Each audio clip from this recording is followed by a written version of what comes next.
तो ये था amount of charge phloem. Amount of charge phloem के बाद नेक्स्ट है हमारा मोशनल ईएमएफ। मोशनल ईएमएफ का मतलब है कि ऐसा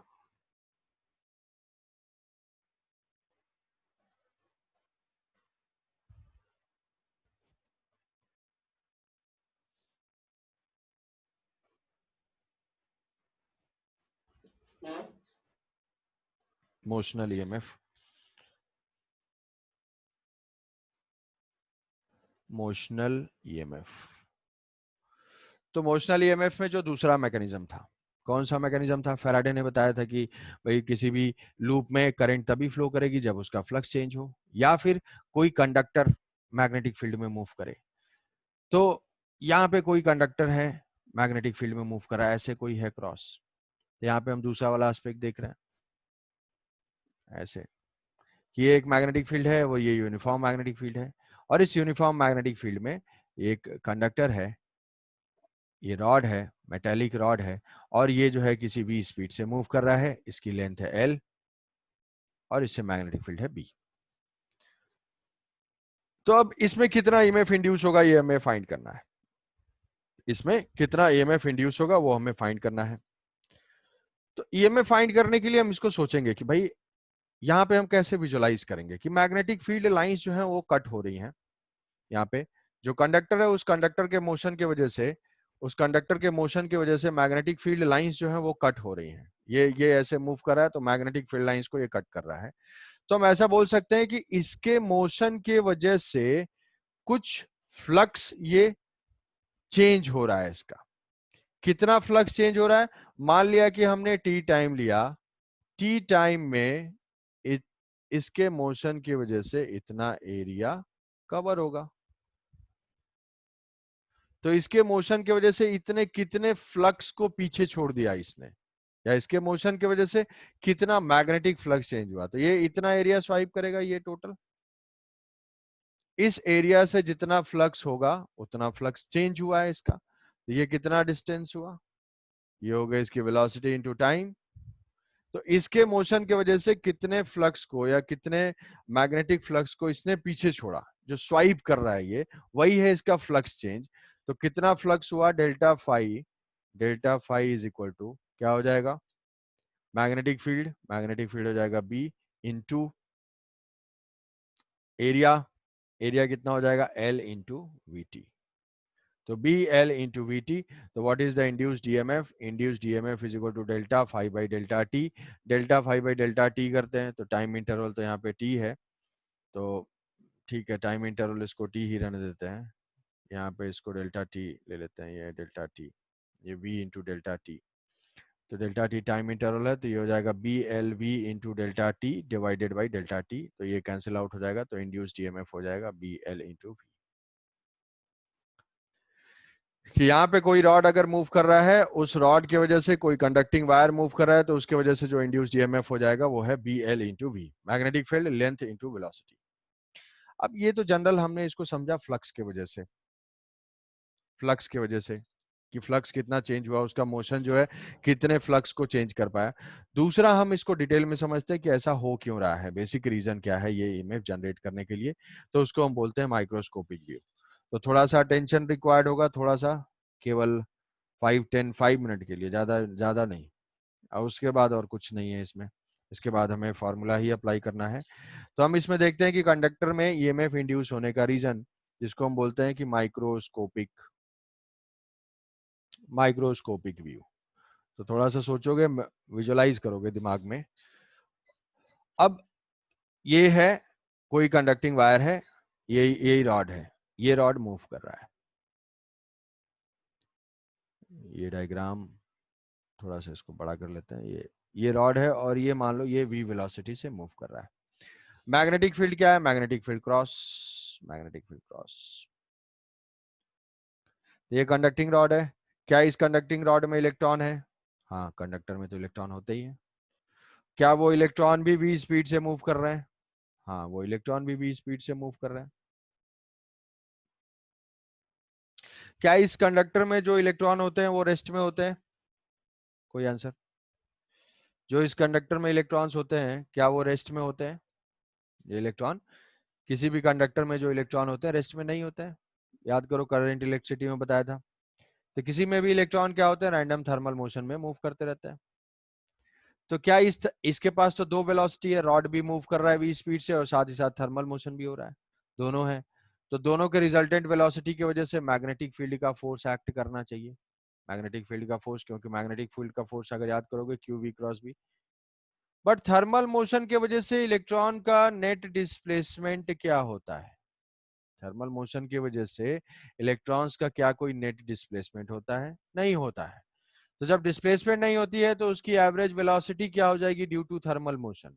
average velocity due to thermal motion हो जाएगी जीरो। तो उसके वजह से थर्मल मोशन की वजह से इस मैग्नेटिक फील्ड का क्या कोई फोर्स होगा उस पे? नहीं होगा। तो थर्मल वेलोसिटी जो है, कोई ऐसा क्वेश्चन पूछ दिया कि भाई इलेक्ट्रॉन तो केवल इस v स्पीड से नहीं जा रहे हैं ना, ये इलेक्ट्रॉन तो थर्मली मूव भी कर रहा है, तो थर्मल मोशन वाला फोर्स कहाँ गया? तो थर्मल मोशन वाला फोर्स जीरो होगा, क्योंकि ऑन एन एवरेज जो है ये इलेक्ट्रॉन की वेलोसिटी क्या होती है, थर्मल का रिजल्टेंट जीरो होता है।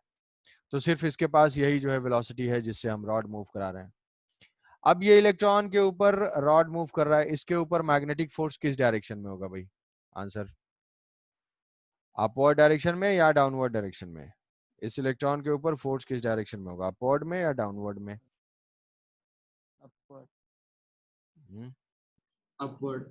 Upward. Q V cross B, शाबाश शाबाश, बहुत सही। डाउनवर्ड। अब दो ही है तो अपवर्ड पे शाबाश बोल दिया। और कोई भाई?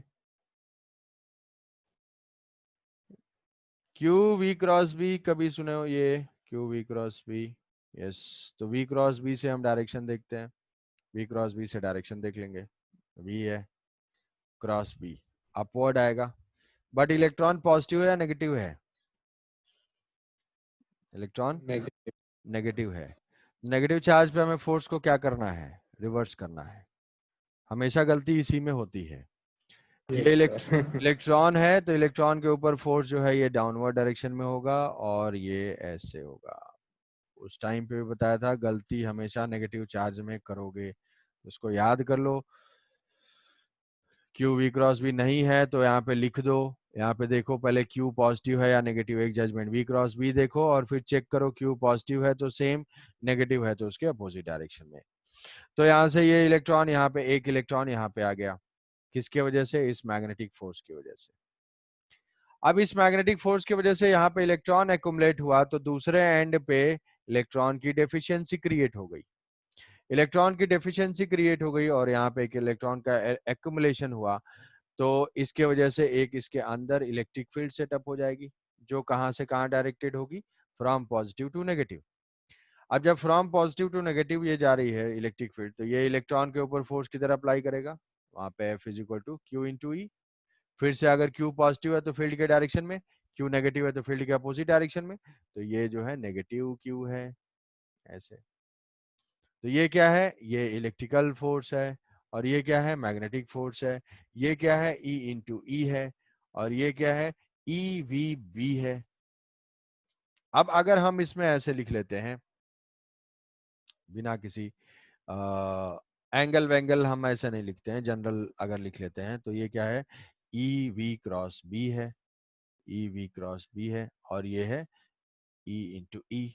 चार्ज, वो जो फोर्स है यहाँ पे चार्ज को साइन के साथ प्लेस करना है, तो ये माइनस ही है, माइनस ही है, माइनस भी अप्लाई कर लो ताकि कोई कंफ्यूजन ना रहे। तो अब ये क्या होगा कि इनिशियली क्या है, इनिशियली तो एक ही इलेक्ट्रॉन गया है, ये इलेक्ट्रिक फील्ड वीक है।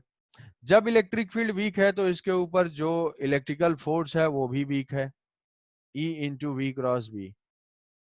इलेक्ट्रिक फील्ड वीक है तो ये फोर्स वीक है, तो फिर ये इलेक्ट्रॉन्स क्या होंगे, एक इलेक्ट्रॉन माइग्रेट होगा, दो इलेक्ट्रॉन माइग्रेट होंगे, तीन इलेक्ट्रॉन माइग्रेट होंगे। तो इससे जो है इलेक्ट्रिक फील्ड बढ़ता जाएगा। जब इलेक्ट्रिक फील्ड बढ़ता जाएगा तो इसके ऊपर फोर्स बढ़ता जाएगा।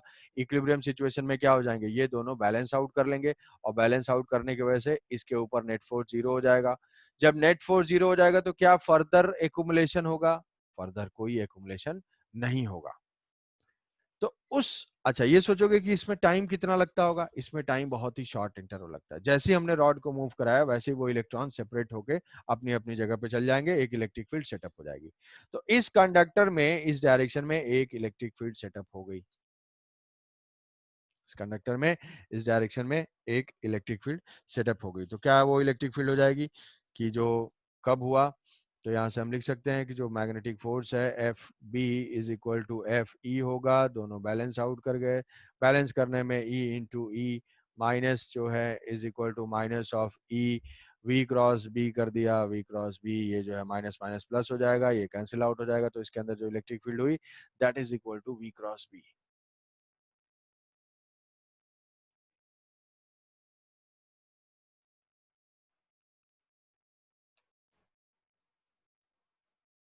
इलेक्ट्रिक फील्ड का जो मैग्नीट्यूड हुआ वो वी क्रॉस बी, ठीक है। इसमें कुछ गलत लग रहा है यार,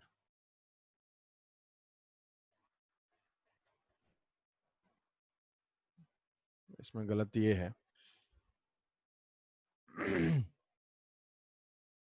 इसमें गलत ये है कि फाइनली फाइनली इक्विलिब्रियम कब सेटअप हुआ, फाइनली इक्विलिब्रियम सेटअप कब हुआ, जब इस इलेक्ट्रॉन के ऊपर नेट फोर्स जीरो हो गया, इस इलेक्ट्रॉन के ऊपर नेट फोर्स जीरो हो गया। जब इस इलेक्ट्रॉन के ऊपर नेट फोर्स जीरो, तो इलेक्ट्रॉन के ऊपर कौन कौन सा फोर्स है, F B plus F electric field है, ये दोनों जीरो है। तो इसको हम क्या बोल देंगे, Q E plus V cross B, जो नेट मैग्नेटिक फील्ड है वो जीरो है। ऐसा इसमें गलत इसलिए लग रहा था क्योंकि इलेक्ट्रिक फील्ड जो है वो वी क्रॉस बी के डायरेक्शन में होनी चाहिए, और वी क्रॉस बी की हम डायरेक्शन देख रहे हैं, तो ये क्या हो जाएगा, V cross B upward direction में आ रहा है। क्यों ऐसा, क्यों, क्योंकि हमने इलेक्ट्रिक फील्ड की डायरेक्शन को तो अपने कॉमन सेंस से ऐसे डिनोट कर दिया। वेक्टर वेक्टर वाइज अगर हमें यूज करना है तो बहुत कॉमन सेंस यूज करना नहीं होता, ये हम समझने के लिए कर लेते हैं। तो हमारा कहने का मतलब ये है कि पोटेंशियल डिफरेंस सेटअप तब होगी जब नेट फोर्स इसके ऊपर जीरो होगा। नेट फोर्स कौन कौन सा, बी और ई का समेशन ये जीरो हो गया, तो ये तो जीरो है नहीं, यहाँ पे एक इलेक्ट्रिक फील्ड स्टैब्लिश होगी जहाँ पे E into V cross B जो है वो जीरो हो जाएगा। E into B cross V अगर जीरो होगा तो ये क्या हो जाएगा, एक इलेक्ट्रिक फील्ड स्टैब्लिश हुई that is equal to minus of V cross B, minus of V cross B. अब इस इलेक्ट्रिक फील्ड की वजह से पोटेंशियल डिफरेंस कितना हो जाएगा, पोटेंशियल डिफरेंस हो जाएगा यहाँ से डीवी,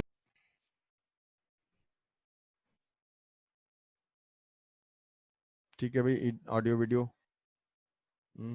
श्री में DV is equal to minus E dot D R. Sir बीच में सुनाई नहीं दिया। हाँ अभी अभी ठीक है ना, हाँ सर। फ्लक्चुएट हुआ था बीच में। तो ये जो है लॉरेंज फोर्स उस इलेक्ट्रॉन के ऊपर जीरो है, लॉरेंज फोर्स हमने जीरो कर दिया, लॉरेंज फोर्स जीरो करने से ये इलेक्ट्रिक फील्ड आ गई। अब इस इलेक्ट्रिक फील्ड से हमें फाइंड करना है ईएमएफ, पोटेंशियल डिफरेंस, क्योंकि हम क्या कैलकुलेट कर रहे हैं, मोशनल ईएमएफ, कितना ईएमएफ जनरेट हुआ।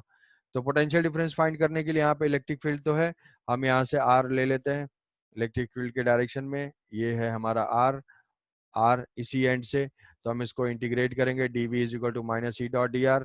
तो इस इक्वेशन को यूज कर लो, तो यहाँ से D V is equal to electric field is equal to how much, it is V cross B,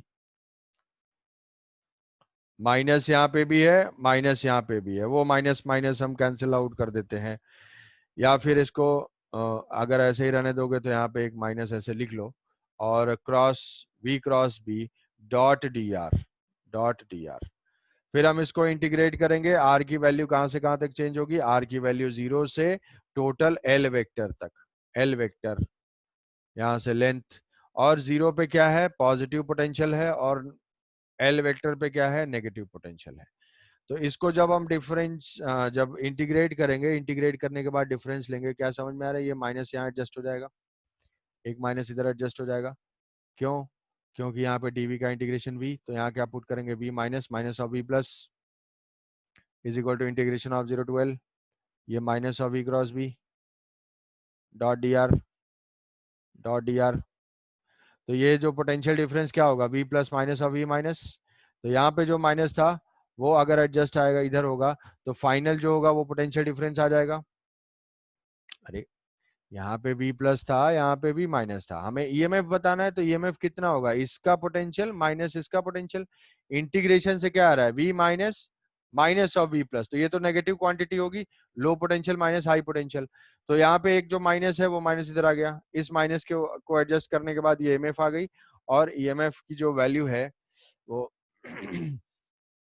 ये माइनस हम इधर एडजस्ट कर देते हैं क्रॉस प्रोडक्ट को रिवर्स करके, तो ये हो जाएगा integration of 0 to L B cross V dot dr।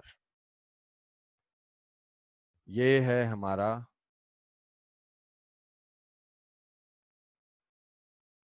EMF B cross V dot dr, ये हो जाएगा इंड्यूस्ड ईएमएफ। अब इस इंड्यूस्ड ईएमएफ को हम इस फॉर्मूले पे अप्लाई करते हैं, जैसे देख लो इसमें इसमें अगर ऐसा ही है, क्या किसी भी कंडक्टर के लिए अप्लाई कर सकते हैं? हाँ, किसी भी कंडक्टर के लिए अप्लाई कर सकते हैं। तो ये मान लिया कि हमारा जो है ये कोई ऐसा है क्लोज लूप अगर मूव कर रहा है, क्लोज लूप अगर मूव कर रहा है इसमें, बताओ क्या होगा इसमें इंड्यूस्ड ईएमएफ? अगर किसी यूनिफॉर्म मैग्नेटिक फील्ड में ये क्लोज लूप मूव कर रहा है, तो क्या हर पॉइंट पे मैग्नेटिक फील्ड सेम है? यस, मैग्नेटिक फील्ड सेम है। क्या हर पॉइंट की सेम स्पीड है? हर पॉइंट की सेम स्पीड है। तो ये टर्म कांस्टेंट है, हाँ ये टर्म कांस्टेंट है। तो हम ये इक्वेशन कैसे रिड्यूस हो जाएगा? Induced EMF is equal to B cross V dot integration of D R. Integration of D R क्या है? सारे छोटे छोटे जो लेंथ वेक्टर हैं उनको ऐड कर देना है। ये सारे वेक्टर का समेशन कितना हो जाएगा भाई? 0 0 जीरो। तो ये जो है जीरो हो जाएगा, ये टर्म जीरो हो 0 जाएगा। तो किसी भी क्लोज्ड लूप में नेट इंड्यूस्ड ईएमएफ क्या होगा? जीरो होगा। कब? अगर वो यूनिफॉर्म फील्ड में प्लेस्ड है। दूसरा इसका कंक्लूजन ये है, फर्स्ट कंक्लूजन देखो, जिसको जिसको बीच में थोड़ा बहुत डिस्ट्रैक्शन आ गया होगा उसके लिए, कि हमने ये देखा कि इलेक्ट्रॉन है, रॉड मूव कर रहा है, उस इलेक्ट्रॉन के ऊपर फोर्स एक्ट कर रहा है। पहले मैग्नेटिक फील्ड की वजह से वो माइग्रेट होना स्टार्ट हुआ, उससे इलेक्ट्रिक फील्ड आई, और वो electric field opposite force apply किया। इक्विलिब्रियम इलेक्ट्रिक फील्ड सेटअप हो जाएगी जब उसके ऊपर नेट फोर्स जीरो होगा। नेट फोर्स हमने जीरो हो गया, इलेक्ट्रिक फील्ड आ गया माइनस बी क्रॉस बी। अब उस इलेक्ट्रिक फील्ड से हम पोटेंशियल डिफरेंस फाइंड करते हैं, dv is equal to minus E dot D R. Potential difference के लिए इंटीग्रेट करने के बाद आ गया B cross B dot D R का इंटीग्रेशन। अब इससे फिर हमने देखा कि अगर लूप क्लोज होगा तो यही क्वांटिटी डी आर, जैसा कि हम ऑलरेडी फोर्स में कर चुके हैं, ये जो डी आर है ये डी आर जीरो हो जाएगा। और यहां से क्या हो जाएगा, यहां से अगर हम दूसरे केस में इसमें अप्लाई करते हैं, इस केस के लिए अप्लाई करते हैं, अगर ये V से मूव कर रहा है, ये क्रॉस है, तो क्या हो जाएगा भाई? क्या हर पॉइंट पे मैग्नेटिक फील्ड सेम है? यस, मैग्नेटिक फील्ड सेम है। क्या हर पॉइंट की वेलोसिटी सेम है? हर पॉइंट की वेलोसिटी सेम है, क्योंकि ये ट्रांसलेट कर रहा है ना, हर पॉइंट की वेलोसिटी सेम है। तो ये हो जाएगा, इक्वेशन रिड्यूस होगा, E is equal to B cross V dot integration of D are.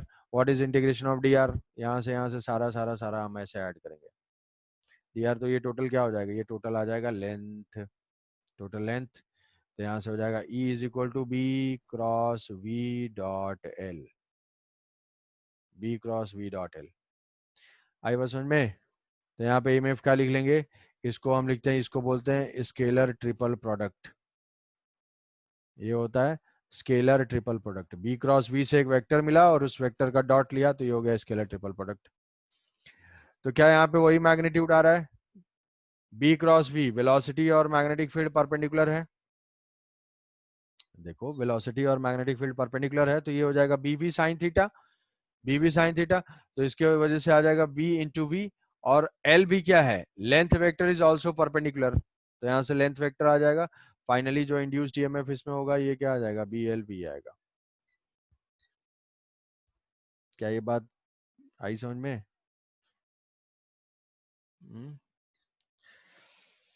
कि जो सर इंड्यूस्ड, इसमें एल जीरो नहीं होगा? नहीं इसमें एल कहाँ से जीरो होगा? यहाँ तो इंटीग्रेशन ऑफ डीएल है, सारे डीआर को हम ऐड कर रहे हैं ना ऐसे ऐसे, तो फाइनली क्या आ जाएगा? ये लेंथ वेक्टर आ जाएगा। यहाँ सर पे ये लेंथ, क्लोज्ड नहीं है? ना ना, अरे ये क्लोज ये रॉड है, ये क्लोज नहीं है, ये एक रॉड लिया है, ये रॉड है, क्लोज्ड लूप नहीं है, ये मेटेलिक कंडक्टर है।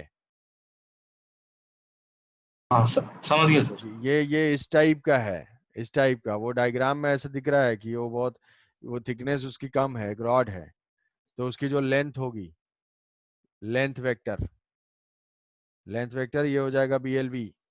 तो यहाँ से देखो, ये इंड्यूस्ड ईएमएफ हुआ, तो जो इंड्यूस्ड ईएमएफ हुआ is equal to this box BV into L। तो ये स्केलर ट्रिपल प्रोडक्ट की प्रॉपर्टी होती है, स्केलर ट्रिपल प्रोडक्ट की प्रॉपर्टी होती है कि हम इनको जो है अरेंज कर सकते हैं। कैसे? इनके ऑर्डर को जो है अरेंज कर सकते हैं। मतलब this BVL is equal to VLB is equal to LB into V। ये स्केलर ट्रिपल प्रोडक्ट की प्रॉपर्टी होती है। तो इस इक्वेशन से अगर यहाँ पे देखोगे, तो यहाँ पे पहले आया था B क्रॉस B, यहाँ पे B क्रॉस B, यहाँ क्या आ जाएगा? V cross L। यहाँ क्या आ जाएगा? L cross B। यहाँ क्या था? B cross B। तो अगर ये बात समझ में आ रही है कि इन तीनों वेक्टर में से कोई भी दो वेक्टर एक दूसरे के पैरेलल होंगे तो इंड्यूस्ड ईएमएफ 0 हो जाएगा। दो पैरेलल वेक्टर का क्रॉस प्रोडक्ट क्या होगा? 0। तो यहाँ पे हमने लिखा,